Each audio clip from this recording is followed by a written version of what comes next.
มาบ้านนี้เป็นครั้งที่สองเป็นศาลบ้านซองของเพิ่นก็มีแต่เรือนกอหรือว่าเรือนดินเนาะหรือว่าเป็นบ้านใหญ่พอสมควรบ้านหน้าเกาะวิวงามขนาดบ่เลย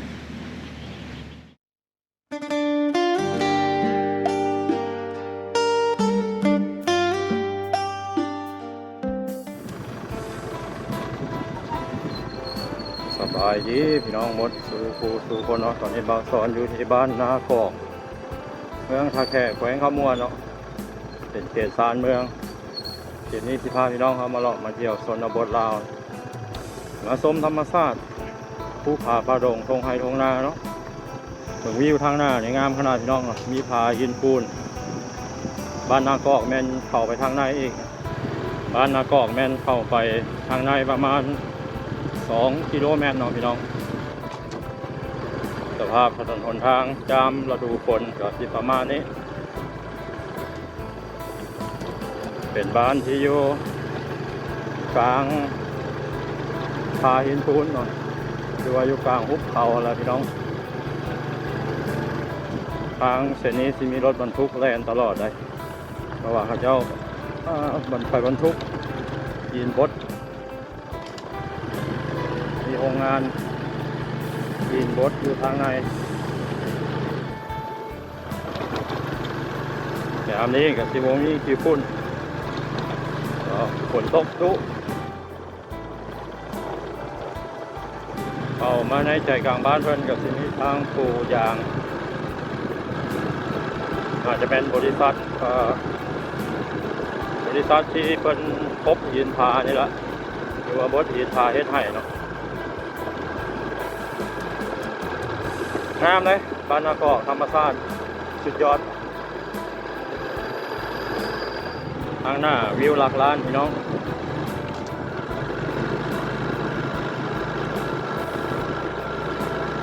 งามอะไรบ่าวสอนเข้ามาบ้านนี้เป็นครั้งที่สอง10 เก่าก็เคยพาพี่น้องมาเลาะมาเที่ยวเท่านั้นไปโดนแล้วเดือนนี้เป็นเดือนที่2มักบรรยากาศมักธรรมชาติ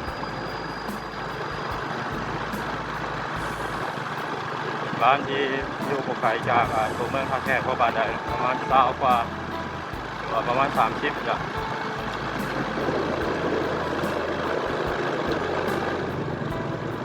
เป็นศาลบ้านซองของเพิ่นก็มีแต่เรือนกอหรือว่าเรือนดินเนาะต้นไม้บ่ค่อยเห็นเพราะบ้านใด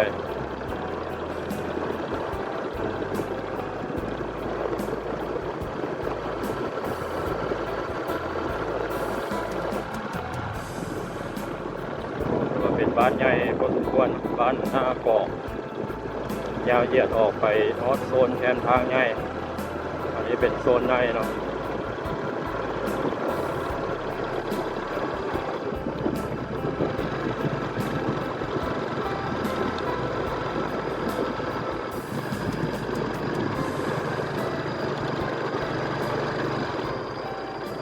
ปิดออก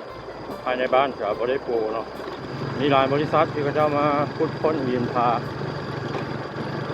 พบหินหรือว่าบดหินละเพื่อเอาไปใช้ในวิทยางานต่างๆส่วนว่าหินนี่นะเอาไว้ปูทางปูถนนเนาะหรือว่าเฮ็ดแนวอื่น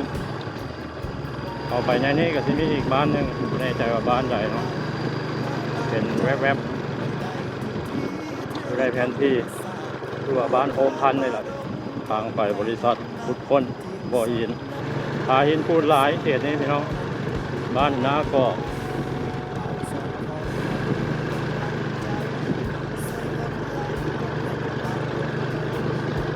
ตรงไฮตรงนาของพี่น้องชาวบ้านนาเกาะเนาะน้ำไหลอุดมสมบูรณ์พี่น้องเริ่มดำหน้าแล้วเนาะกล้ากันยาวแล้วดำหน้าเรียบร้อยโอ้บ้านพลงามเขาสอนว่าบ้านโฮมพันธุ์แม่นไปทางบ้านน้ำทิกเนาะขอโทษขออภัยทางหน้านี่เป็นบ้านพลงามพี่น้องบ้านนากอกแล้วก็บ้านพลงาม2 บ้านเข้ามาทางในเนี่ย บ้านโพธิ์น้ำที่เป็นบ้านน้อยกว่าบ้านน้ำดิ่งบอกให้บ้านน้อยกว่าบ้านนากอกบรรยากาศภายในบ้านเพิ่นก็จะว่าเงียบเหงาเนาะผู้คนเขาเจ้าไปให้ไปนาสุดแล้วพี่น้องข้างหน้าเนี่ยก็เป็นทางไปโรงงานบดหินเนาะ สอนอ่อนทัวสุยเสียเป็นแห้งใจขอบใจผู้ใหญ่และFCที่ติดตามจะบ่ลืมบุญคุณทุกท่านที่ให้แห้งใจขอสู้ต่อไปจากใจสอนอ่อนทัวเมืองลาวยังมีสิ่งดีๆไปได้ทุกที่ขอเพียงท่านต้องการจะเหนื้อเรือใต้พร้อมเดินไปทุกเส้นทางถึงจะลำบากขอไปเพื่อเฟฟซี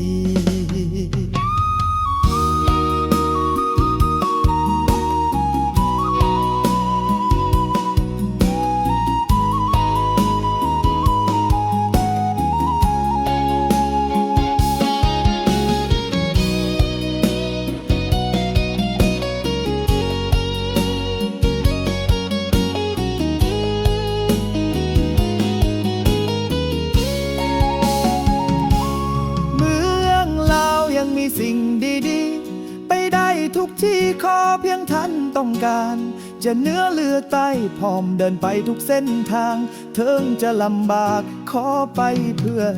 เฟฟซี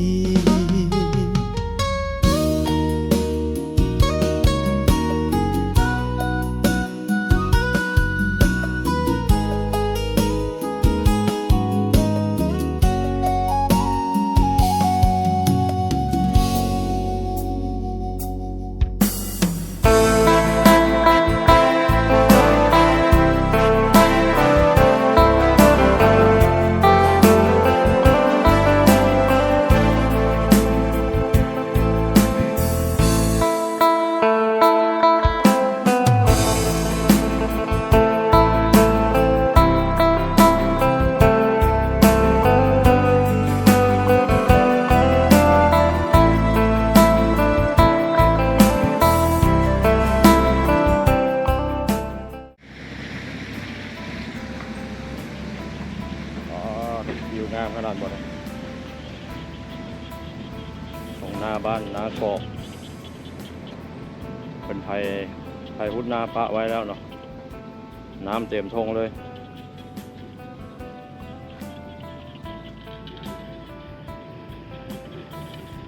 นี่เป็นตาก้าของพี่น้องชาวบ้านเนาะเข้ากำลังใหญ่ตอนนี้นี่วิวหลักล้านพี่น้องเลยงามอีหลีเดี๋ยวพี่น้องนี่ก็เป็นคลิปภาพบรรยากาศว่าสอนพาพี่น้องเลาะเที่ยวชนบทเราทางบ้านนากอกเมืองท่าแขกแขวงคำมวนวันนี้ขอลาไปก่อนสบายดี